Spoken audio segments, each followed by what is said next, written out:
Bienvenue à l'habitude numéro 5. Cherchez d'abord à comprendre, ensuite à être compris. En rappel, nous sommes dans ce voyage à travers les 7 habitudes de ceux qui réalisent tout ce qu'ils entreprennent, appliquées aux finances personnelles. Nous avons commencé par la première partie, au cours de laquelle nous avons présenté les habitudes 1, 2 et 3. Nous avons entamé depuis la semaine dernière la deuxième partie et l'habitude 4 qui portait sur penser gagnant-gagnant.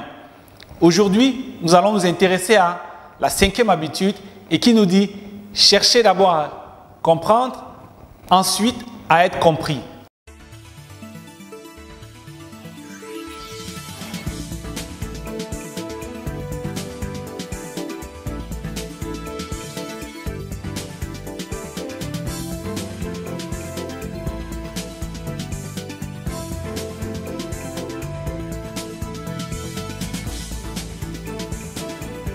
N'oubliez pas de cliquer ci-dessous pour vous abonner à notre chaîne et surtout d'activer la notification pour être avisé à chaque fois que nous allons mettre de nouveaux contenus en ligne.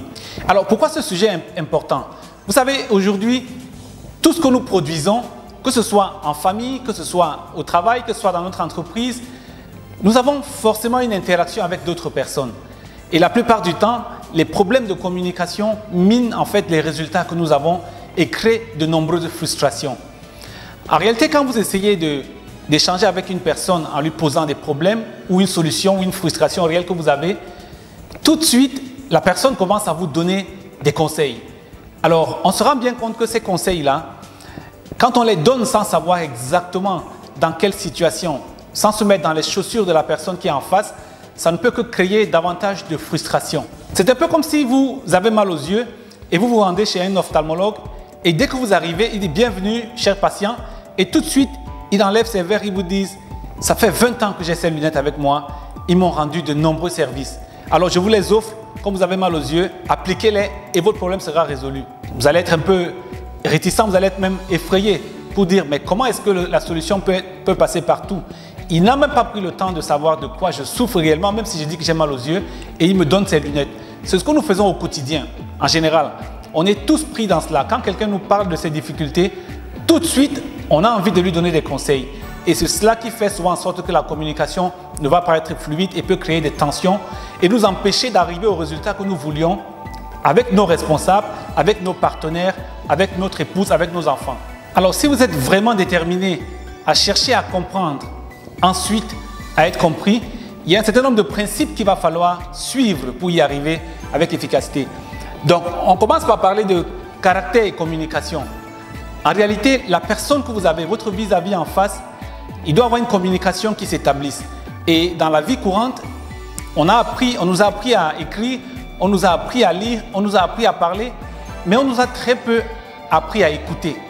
Alors, il faut que le vis-à-vis en face sache très bien que vous êtes en disposition de pouvoir l'écouter. Quand quelqu'un sait qu'il peut être écouté, il va être plus à l'aise de pouvoir s'ouvrir dans la négociation. Et pour le faire, il faut donc qu'il s'appuie d'abord sur le caractère que vous montrez.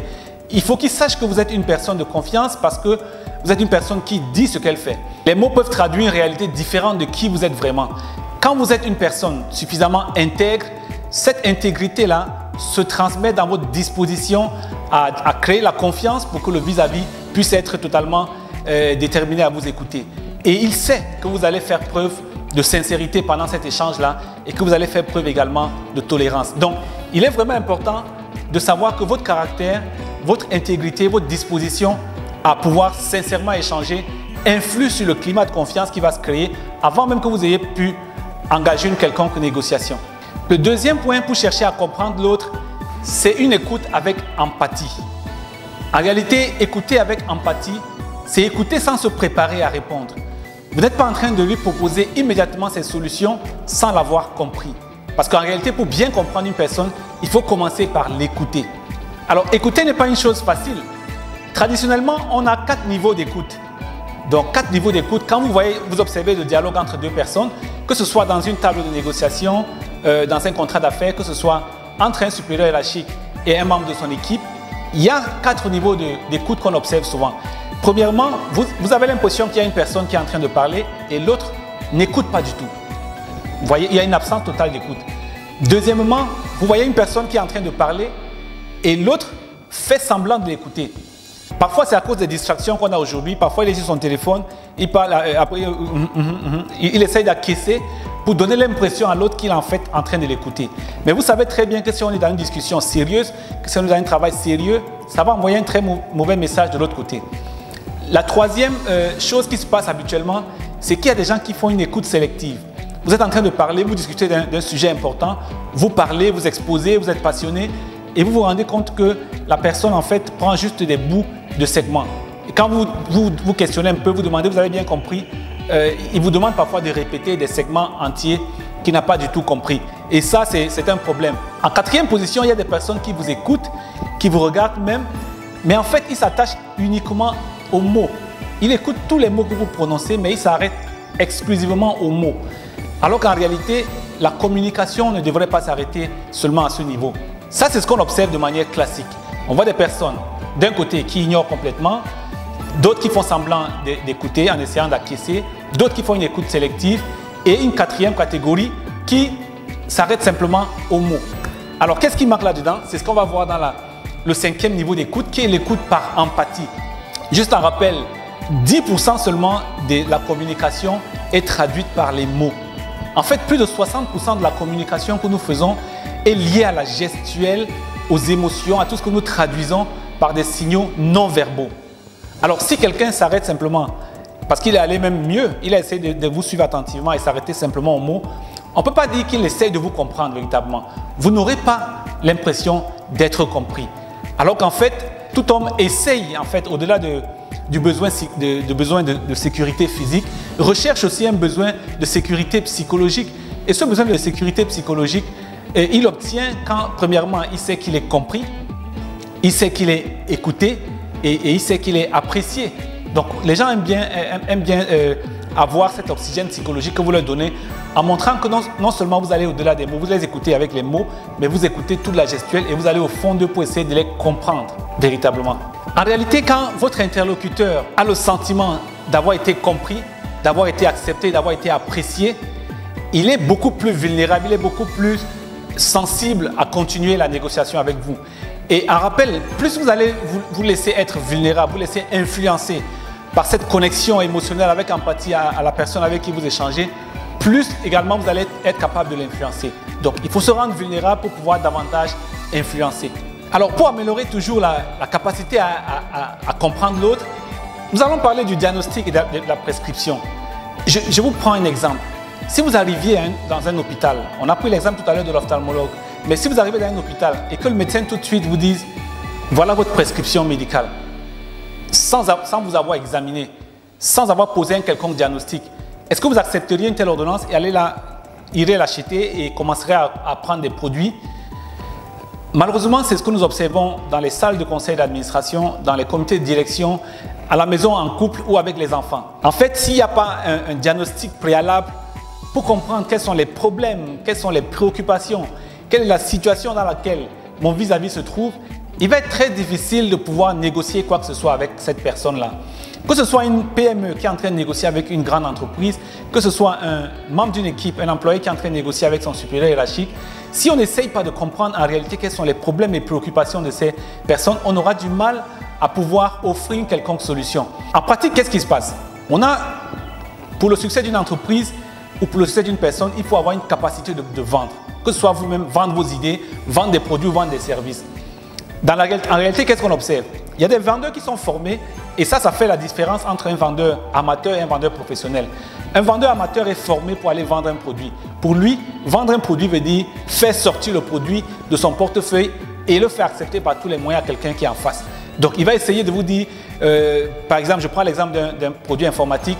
Nous avons la meilleure solution informatique, c'est celle qui révolutionne toutes les entreprises, c'est elle qui a permis de transformer toutes les entreprises. Vous devez la prendre parce qu'elle va changer totalement la façon de travailler dans votre entreprise, elle va tout automatiser, tout sera parfait chez vous. En réalité, est-ce que le client a vraiment besoin de cela? Est-ce qu'on connaît quelles sont ses vraies préoccupations maintenant? Est-ce qu'on connaît quels sont ses autres problèmes? Quelle est sa situation actuelle? De l'autre côté, un vendeur professionnel s'intéresse d'abord aux problèmes de l'entreprise. Il va approcher le patron de la PME, il va approcher le chef du service, il va approcher son vis-à-vis et chercher à savoir quelles sont ses préoccupations du moment, quels sont ses véritables problèmes, quelles sont ses aspirations. Et ce n'est que quand il se rend compte, en fait, que son produit peut apporter une réponse aux problèmes et à la situation particulière de cette entreprise qu'il va donc offrir en toute confiance son produit. Et même un vendeur professionnel préfère ne même pas conclure de vente que de vendre un produit pour un client qui ne retournera pas. Et ça, je l'ai pratiqué moi-même dans la banque pendant longtemps où j'ai été, où chaque client en réalité est transformé en un ambassadeur. Quand vous vous attelez à servir le client en répondant véritablement à son problème, en tenant compte de ses préoccupations, en vous rapprochant davantage de lui, ce client-là devient un véritable ambassadeur. Donc la recommandation, c'est, si vous avez des problèmes, même si vous avez des problèmes d'argent, la solution n'est pas peut-être de trouver automatiquement un deuxième emploi. Non, pourquoi vous avez ces problèmes? Peut-être que la solution viendra du fait que vous avez besoin de compétences pour totalement changer de métier. On ne sait pas. Mais si on ne vous écoute pas, on va peut-être vous donner une prescription qui ne vous correspond pas. Voilà pourquoi il est important de commencer par poser le bon diagnostic avant de faire la bonne prescription. Cela permet de faciliter la communication et d'atteindre des résultats beaucoup plus importants. En réalité, pour bien comprendre comment améliorer la capacité à comprendre les autres, il est important de savoir comment nous fonctionnons déjà aujourd'hui. Et je rappelle avant que c'est un exercice que nous faisons tous et que nous devons tous faire au quotidien pour bien comprendre comment nous fonctionnons, mais surtout pour améliorer la capacité d'interagir avec les autres. De l'autre côté se trouvent en fait nos résultats financiers. Que ce soit des promotions à l'entreprise, que ce soit de bonnes négociations avec des partenaires, il est important de comprendre ces mécanismes-là et surtout de prendre la voie de l'amélioration. Alors, on parle de 4 réponses autobiographiques. En réalité, quand une personne nous parle, nous avons tendance à l'écouter en référence à notre vécu et à notre propre cadre de référence. Nous l'écoutons chaque fois en faisant dans la tête un examen rapide pour voir, comparer par rapport à notre vécu et notre cadre de référence. Et donc, dans ces conditions-là, nous essayons d'abord d'évaluer. Nous évaluons est-ce que ce qu'il dit, je suis d'accord, je ne suis pas d'accord, tout de suite. Et on enquête, on essaie d'enquêter en posant des questions. Mais en même temps, ces questions sont posées à partir de notre cadre de référence. Pas le sien, mais le nôtre. Et donc, après, nous commençons à conseiller. Nous conseillons en tenant compte de notre propre expérience, de notre propre vécu. Nous disons, bon, moi dans telle situation, voilà ce que j'aurais fait. C'est ces réflexes automatiquement. On a évalué, on enquête en posant les questions dans notre même cadre de référence, on conseille et en même temps on essaye d'expliquer son comportement et ses motivations. Alors qu'en réalité, chaque personne a peut-être des motivations qu'on peut penser être les mêmes que les nôtres face à une réalité, mais qui sont en général souvent différentes. Alors si nous voulons vraiment développer notre écoute par empathie, si nous voulons augmenter la connexion avec nos interlocuteurs dans le cadre de nos divers échanges, il y a 4 étapes pour pouvoir y arriver. La première, c'est simplement d'imiter notre interlocuteur. Vous savez, quelqu'un est en train de parler et il y a des moments où vous répétez les phrases qu'ils disent. Oui, je suis venu dans votre entreprise et j'ai entamé une négociation. Alors oui, vous avez entamé une négociation. Vous reprenez, sans changer, vous reprenez les paroles qu'utilise en fait votre interlocuteur. Ça, c'est la première chose. Le deuxième point, on reformule ces paroles. Et dans bien des cas, on se rend compte qu'en essayant simplement de reformuler ces paroles avec nos propres mots, il va tout de suite corriger. Parfois, on pense avoir compris, mais on ne l'a pas compris du tout. Et c'est ce qui crée souvent des frictions entre un supérieur hiérarchique et un membre de son équipe ou entre deux partenaires. Mais quand on essaie de passer à la deuxième étape pour reformuler avec notre propre mot ce que nous avons compris, tout de suite, on a un alignement pour s'assurer qu'on a bien saisi le message qu'il voulait dire. Le troisième point, c'est de faire ressortir en fait le sentiment de cette personne, le sentiment de l'interlocuteur. Est-ce qu'on peut faire ressortir son sentiment? On fait appel à notre hémisphère droit pour dire voici ce que nous percevons comme sentiment. Et en fait, on essaie de décrire ce sentiment-là pour lui permettre de valider le sentiment. Quand on est sûr que c'est validé, maintenant on fait une reformulation totale de la phrase ou du paragraphe en tenant compte des mots et des émotions, donc du sentiment, pour mettre la personne véritablement dans le contexte. Et là, quand la personne a été comprise, tout de suite, elle va vous dire, vous avez bien compris. Et donc, le sentiment va être clair, je suis compris, je suis accepté et peut-être même que je suis apprécié. Même si vous n'êtes pas d'accord à 100% avec ce que la personne a dit, mais le fait simplement que la personne puisse vous comprendre, en fait, puisse savoir que vous l'avez comprise, la prépare maintenant, elle aussi, à vous écouter. En fait, quand la reformulation est bien faite, c'est comme si vous donniez de l'oxygène psychologique à votre interlocuteur et vous la mettez en disposition de pouvoir continuer. Donc, Nous allons passer ainsi à l'étape de compréhension et perception. Vous savez, la perception du monde, la façon dont moi je regarde le monde est totalement différente, peut parfois être à l'opposé de la façon dont quelqu'un d'autre regarde le monde. Mais qu'est-ce qui se passe en général? Pour moi, ma vue du monde est la réalité. C'est comme si j'ai une vérité universelle. La plupart du temps, c'est comme ça que nous agissons. Je ne suis pas différent de beaucoup d'autres personnes. C'est un effort conscient qu'on doit faire. Mais très souvent, on essaie de percevoir le monde sous notre prisme. On n'essaie pas parfois de le regarder sous l'angle des autres. C'est pour ça qu'il est important de comprendre que oui, je peux avoir une certaine compréhension du monde, mais cette perception-là peut être différente de celle d'autres personnes. Alors, nous pouvons avoir des perceptions différentes de la réalité, des perceptions différentes du monde. Pourtant, nous sommes appelés à vivre et à travailler ensemble. Donc, c'est bien de chercher à comprendre d'abord l'autre, mais ensuite, c'est également bien de chercher à se faire comprendre parce qu'une fois que les deux parties sont bien comprises, on peut donc aisément aborder des questions plus en profondeur et aller encore plus loin en termes de coopération et de collaboration. Donc, ainsi, nous allons aborder le point important, se faire comprendre. La première partie, on a cherché d'abord à comprendre l'autre. Et bien souvent dans la réalité, on s'est rendu compte que certaines personnes font tout ce qui est possible, tout ce qui est en leur pouvoir pour comprendre l'autre. Mais la deuxième partie, qui est se faire comprendre, très souvent on n'arrive pas à le faire, ou bien on ne réussit pas à le faire, ou alors on renonce simplement à le faire. Je vais vous donner un exemple. On a des équipes avec qui on a travaillé. Vous dites à un des membres de votre équipe d'aller en discussion avec un partenaire externe. Il va là-bas et vous lui dites, vous n'avez pas souvent assez une bonne capacité d'écoute. Il va donc dans la pratique, il essaie de parler et de discuter avec un partenaire extérieur. Il écoute très bien, il fait l'effort d'avoir une écoute empathique, il fait l'effort de bien suivre ce qu'il dit. Mais au moment où lui aussi il va se faire comprendre, il n'ose pas, il renonce et il revient. Et vous lui dites, à quelle conclusion est-ce que vous êtes arrivé? Vous vous rendez compte en fait qu'il a tout simplement écouté, il a donné le sentiment à l'autre d'être compris, il a apprécié son point de vue, mais il n'est pas passé à l'action. Parce qu'en réalité, comprendre l'autre, c'est faire preuve de respect, mais se faire comprendre, c'est faire preuve de courage. Et il faut un savant dosage entre ce courage-là, entre le respect de l'autre et le courage, pour que vous arriviez à la fois à comprendre l'autre, mais aussi à vous faire comprendre. Et pour bien se faire comprendre, il y a les trois piliers de la rhétorique grecque qui nous en parlent. Comme on l'a vu tout à l'heure, l'éthos, le pathos et le logos. Ce qui se passe dans la pratique, c'est quoi? Quand vous êtes en discussion, très souvent, nous allons tout de suite aller au logos pour essayer de mettre en œuvre la partie logique, le raisonnement, et pour faire comprendre à l'autre les solutions que nous avons, notre expérience, notre vécu. Alors qu'en réalité, pour pouvoir bien se faire comprendre, on parle d'abord de l'éthos, on parle d'abord de l'intégrité, on parle du caractère, on parle de la confiance qui est créée d'abord.